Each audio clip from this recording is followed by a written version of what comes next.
అమ్మా నందనా మీ అమ్మ ముగ్గులన్నీ పోతున్నాయిరా, ముగ్గులు మొత్తం పోతున్నాయి.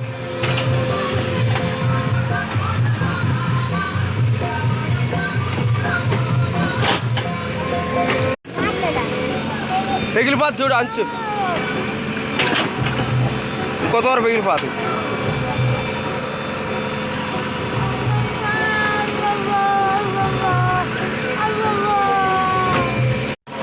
లాగే దాన్ని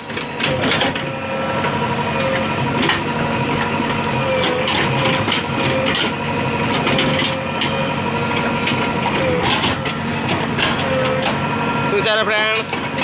ఫ్రెండ్స్ నేను గాడి తెప్పిస్తున్నా మా పొలంలో, అది తోరలో వేపిస్తున్నాం, ఇంటికాడ వేయించాం. తర్వాత ఇక్కడ నేను 2 గంటలు 3 గంటలు పట్టిద్ది అనుకున్నా, ఇక్కడ 5 గంటలు పట్టేటట్టు 6 గంటలు